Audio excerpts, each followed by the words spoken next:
We have Cocopea Legal Counsel, Attorney Joseph Noel Estrada, joining us today. Good morning, sir. Can you hear us okay? Hi, good morning. Ayun. Good morning. Okay. Good morning po sa inyong lahat and to all your viewers and listeners. What is the comment of Cocopea po regarding this plan to hire 16,000 new teachers? Well, first of all, this is not something new. Every year there is a problem on shortage of teachers. And not only in the public schools, but in the private sector as well. No? And this is just a tip of probably a bigger problem. No? And of course, we welcome this move by the Department of Education, and we support it. But we hope that DepEd also and the government looks into the entire problem related to teacher shortage. First is, where do we source the 16,000 additional teachers? Yeah. Because this is additional. Yes. It's a big question. The regular hiring. No? It's additional, I think, to 20,000 every year. Saan po kukunin yun? Kasi kung yun ay kukunin sa mga teachers na nasa private schools, then that will also be a problem, di ba? Massive migration of teachers from the private sector. And then do we have enough teachers? Ilan ba ang pumapasa tuwing LET, no? Tuwing exam ng licensure for teachers? Plus, madami po kasi rin nagsasabi, no? Yes, sorry, go ahead. Sorry. Go ahead, sir. And also, how do we stop teachers from leaving, no, once they are already in the public schools? No? Kasi maraming nag-abroad, maraming nag-change din ng career just a couple of years. So, yung mga yan ang mga tinitingnan. And then lastly, Angelo and Angela, of course, we always push for complementarity in education. Ang ibig po sabihin is, sana tingnan din yung the complementation between the public and the private sectors, because we think, like, for example, if we expand the voucher system and allow more students to study in the private schools through government subsidy, diba, it will reduce the cost in hiring more teachers and building more classrooms. So, yun pa rin ang overall advocacy namin. Yeah, and I've heard also kasi other teachers talk about this in the past na, every year nga, you're hiring teachers, but sometimes these teachers are asked to teach subjects na hindi sa forte nila, which inaamin nila, if they're asked to do so, parang yung education na naibibigay sa bata, hindi ganun kataas because hindi forte ang tinuturo niya. Do you see that still happening until now? Yeah, actually that was confirmed also by many studies and researchers. In fact, related is the Second Congressional Commission. So, kasama po yun. And it affects the teachers' desire to stay, di ba? Kasi career progression and are they happy in what they're doing, di ba? So, kaya after a couple of years, umaalis na. I think it was also in one of the Senate hearings where it was also mentioned that just between 2022 and 2023, around 30,000 teachers and school personnel actually left the public school system. Medyo malaki yun. So, diba? So, how do we deal with that?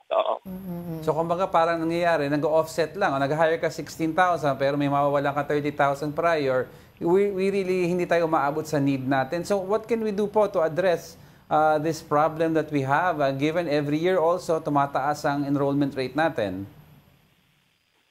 Well, sa amin, Cocopea, we've been very consistent in our advocacies. Number one is increase the budget for education. So, every year, laging mababa dun sa hinihingi ng Department of Education. So, it can hire more teachers, open more teaching slots, and also administrative personnel to support the teachers. But of course, look at the entire sector also, and look at the impact also on the private education sector. Kasi hindi rin pwedeng umalis yung teachers doon at lilipat.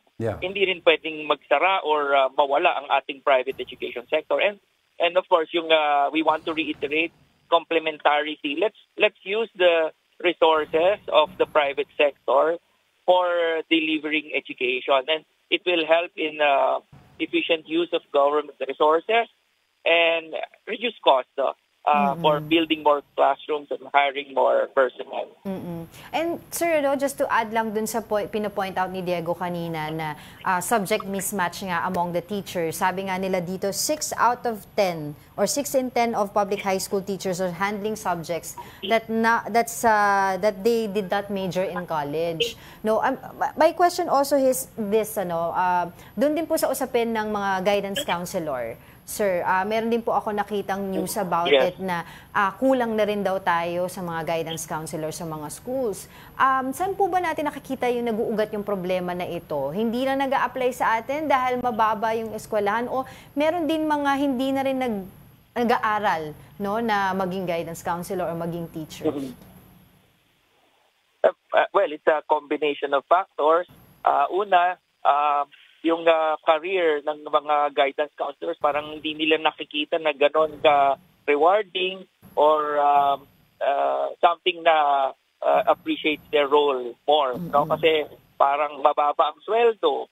Tapos yung trabaho nila dati ay binibigay sa hindi naman guidance counselor. So, yun ang isang factor. Pangalawa, mahirap din maging guidance counselor. Mahirap maging professional or registered guidance counselor kasi kailangan bago ka makapag-exam, licensure exam, dapat may master's degree ka. So hindi lahat ay nagkakaroon ng ganong opportunity. So but I think that is now being addressed. May pinasa na batas recently, di ba, to address the shortage of guidance counselors. Pero medyo medyo malayo pa tayo. It's still work in progress, I believe. Dun po sa usapin ng kanina narinig ko po nabanggit nyo rin yung pag-hire ng mga administrative assistants para nga mabawasan yung workload ng mga mismo mga teachers. And there were reports also before under the leadership of Vice President Sara Duterte na may mga na-hire din naman daw sila na mga administrative assistants pero hindi ganun ka sapat para sa need ng mga bawat eskwelahan. May mga observation din po ba tayong gano'n nakita under COCOPEA? Well, we also just rely on those reports, same reports shared by the DepEd and other government agencies. Tama po kayo, may kakulangan pa rin. In fact, yung principals po yung principals nga po sa public school sa ikulang pa. So, yun, kailangan mapunan. And yung teacher, based on the survey also, yung isang teacher, meron siyang ancillary task. Marami siyang ancillary task na hindi related sa pagtuturo. Mga nasa 50 daw yun, ancillary task. So, siguro, mabawasan man lamang yon at para makapag-focus sila sa pagtuturo ay malaking bagay talaga. So, ang sagot dyan, palagay namin, ay, of course, increase substantially the budget for education. And we can do many things and resolving a lot of these problems through increase in budget. Alright, so definitely sobrang dami po talagang dapat i-address sa ating education sector. Madami pang habang usapan pato. But thank you for your time, COCOPEA Legal Counsel Attorney Joseph Noel Estrada.